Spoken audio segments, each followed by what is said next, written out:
Béla Kun, líder comunista húngaro e que esteve à frente do segundo país que se tornou comunista logo depois da União Soviética. Vamos falar mais sobre a vida dele? Então clique em curtir, se inscreva se você gosta do nosso trabalho, considere a possibilidade de nos apoiar pelo Pix. Eu vou deixar a minha chave aqui na descrição e vambora!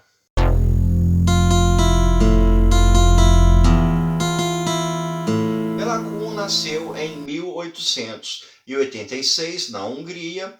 Ele se formou na Universidade Franz Joseph, que era o nome do imperador austro-húngaro. Nessa época, a Hungria fazia parte do Império Austro-Húngaro, e ali por volta de 1910, a década de 1910, o Béla Kun se tornou jornalista e ele também começou a fazer parte do Partido Social Democrata, que era um dos partidos mais fortes da Hungria na época. Ele era um defensor do ideário do pensamento social democrático nessa época. Uma das principais bandeiras que ele defendia era o sufrágio universal, nessa época em que a Hungria estava submetida a um poder maior que era o Império. Em 1914, quando estourou a Primeira Guerra Mundial, Béla Kun se alistou. Ele enxergava que essa guerra era uma guerra da Hungria contra os países ocidentais que tinham um poder de imperialismo sobre a Hungria, então ele foi defender a sua nação em armas. Em 1916, o Béla Kun foi preso pelas tropas do Império Russo. Ele foi para um campo de prisão russo. Mas, enquanto ele era um prisioneiro russo, aconteceu a Revolução Comunista na Rússia.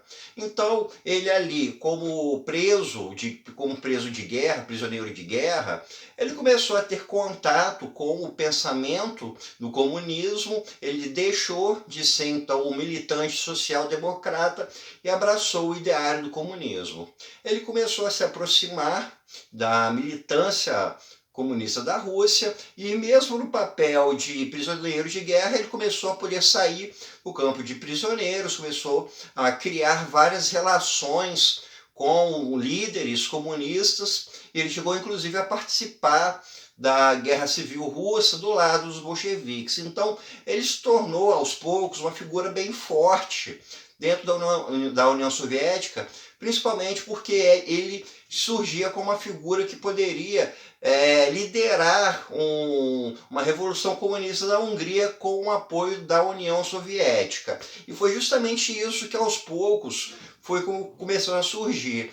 O Béla Kun, então, tinha um apoio soviético, tinha um apoio das Forças Armadas Soviéticas, do Exército Vermelho, e ele planejava, então, retornar para a Hungria para criar uma movimentação comunista no seu país. Em outubro de 1918, aconteceu a Revolução dos Crisântemos. Essa revolução foi a independência da Hungria do Império Austro-Húngaro. A guerra causou profundos danos na Hungria, perdas humanas, perdas materiais, perdas econômicas. Isso levou a uma forte insatisfação de toda a população húngara. Então isso fez com que a Hungria quisesse a sua independência, o que ocorreu então com essa Revolução dos Crisântemos.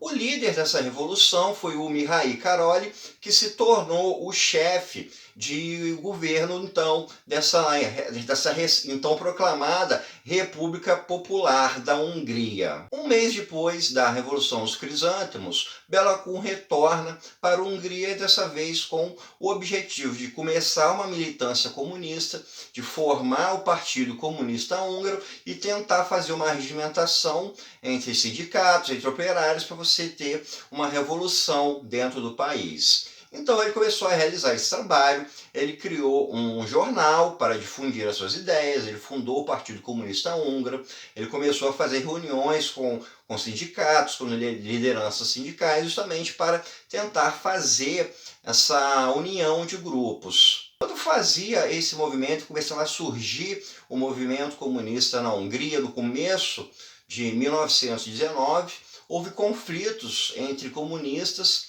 e a polícia húngara, vários comunistas foram presos, incluindo o Béla Kun. Entretanto, o governo do Mihai Károlyi não ia bem, a economia não vinha se recuperando, as perdas materiais ainda eram enormes e havia muita pressão dos países vencedores da guerra com relação a querer tomar terras da Hungria. Países como a Inglaterra, a França estavam querendo que a Hungria assinasse um tratado de paz da Primeira Guerra Mundial, que era muito prejudicial à Hungria. Então houve toda uma pressão contra o governo do Mihai Károlyi, ele acabou renunciando e ficou um vácuo político na Hungria. Então aconteceu um fato um tanto quanto inusitado.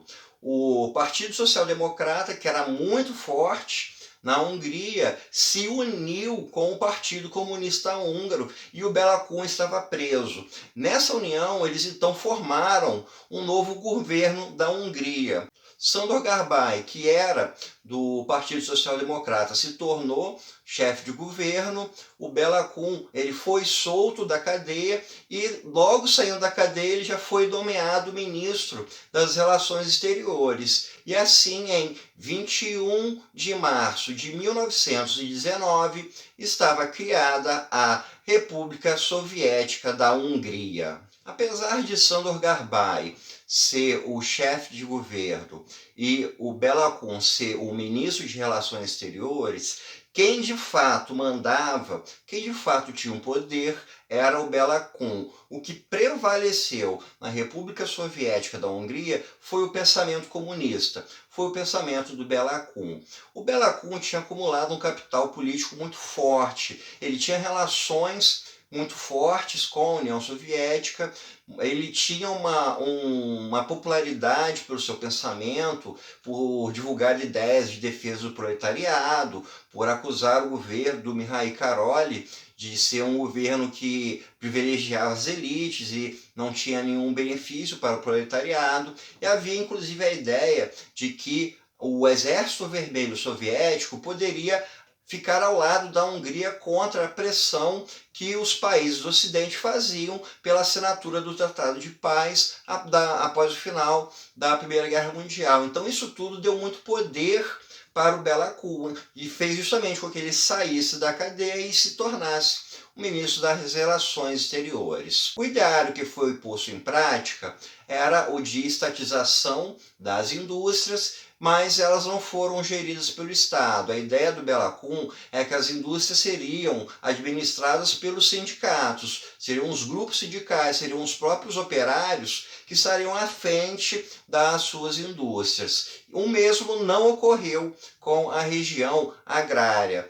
Nas áreas agrárias houve sim uma estatização das terras, mas o Estado ficou à frente do controle delas e os operários então trabalharam. Não coube a grupos camponeses administrarem as próprias terras. Com relação às pressões externas, com relação à assinatura do Tratado de Paz, o Béla Kun também se mostrou bastante intransigente. Ele não aceitou isso e as pressões foram muito fortes, a ponto de, em 17 de abril de 1919, a Romênia invadir a Hungria, ou seja, menos de um mês após a formação da República Soviética da Hungria, já houve então uma invasão militar por parte de uma nação estrangeira. Aos poucos, esse regime comunista se desgastou bastante. Houve bastante descontentamento pelas políticas que foram implementadas.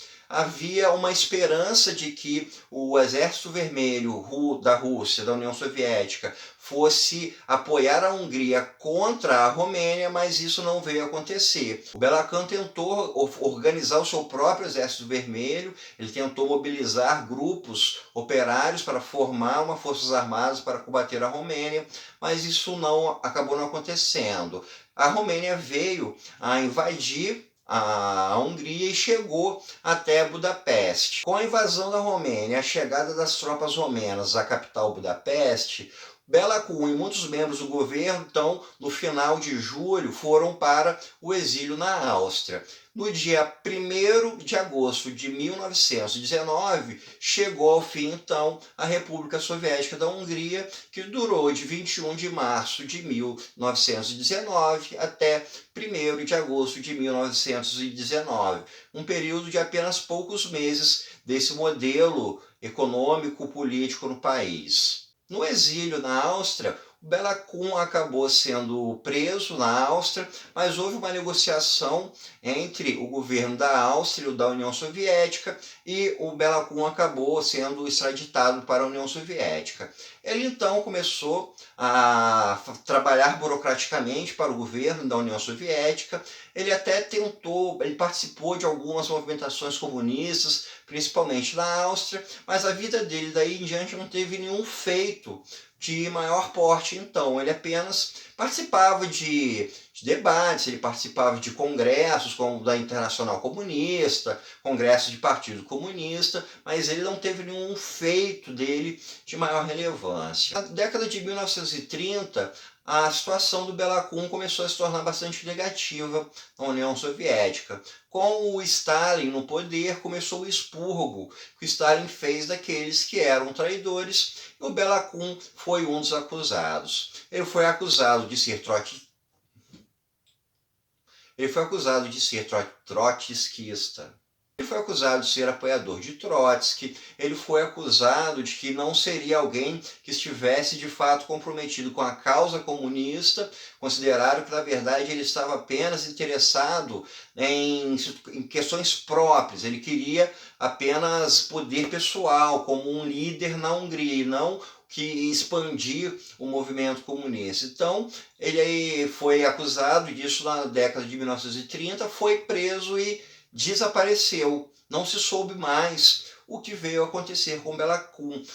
Durante décadas, o destino dele foi simplesmente apagado. Se foi saber o fim do Bela Kun depois que a União Soviética acabou em 1989. Documentos recuperados da antiga União Soviética apontavam que o Bela Kun ele foi julgado e condenado por traição, e a pena dele foi de morte. E em 1938, o Bela Kun foi morto por um pelotão de fuzilamento.